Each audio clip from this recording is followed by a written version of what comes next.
सालों पहले एक नगर का राजा अपने राज्य में रात को अपना रूप बदलकर घूमता था।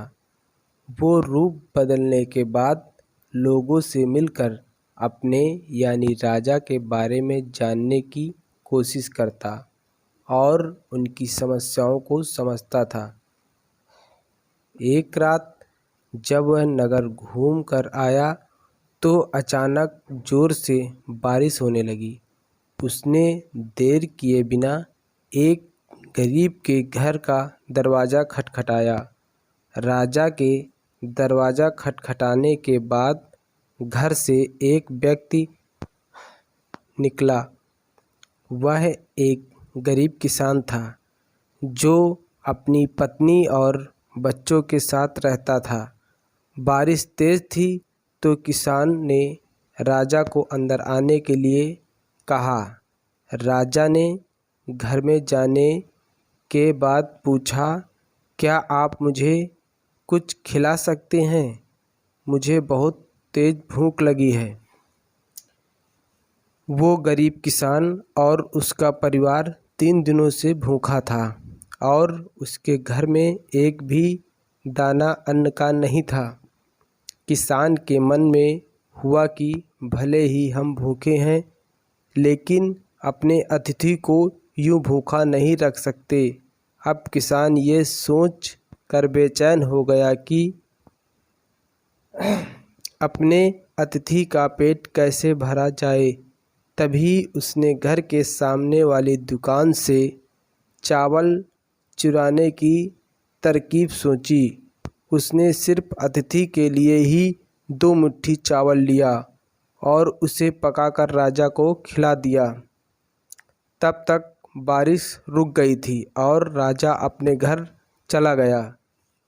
दूसरे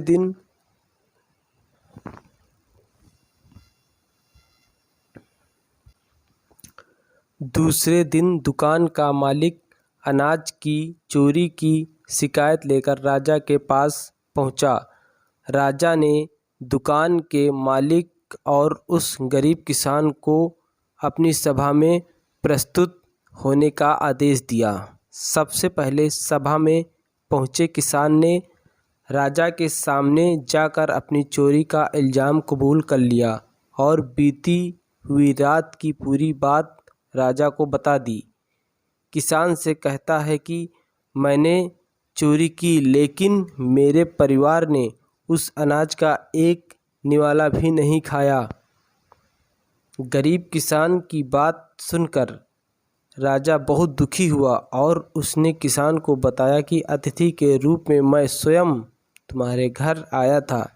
इसके बाद राजा ने सभा में पहुंचे दुकानदार से पूछा कि क्या आपने अपने पड़ोसी को चोरी करते हुए देखा था?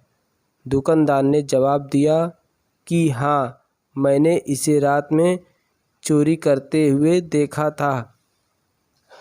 दुकानदार की बात सुनने के बाद राजा कहता है कि इस चोरी के लिए मैं पहले जिम्मेदार हूँ और फिर दूसरा तुम हो, क्योंकि तुमने अपने पड़ोसी को अनाज की चोरी करते हुए देखा, मगर कभी उसके भूखे परिवार को नहीं देखा। तुम अपने पड़ोसी होने का धर्म बिल्कुल निभा नहीं पाए।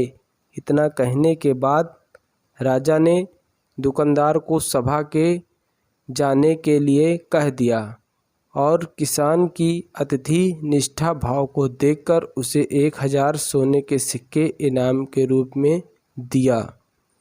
कहानी से सीख, अगर कोई आसपास रहने वाले मुसीबत में हो तो हमें उसकी मदद करनी चाहिए।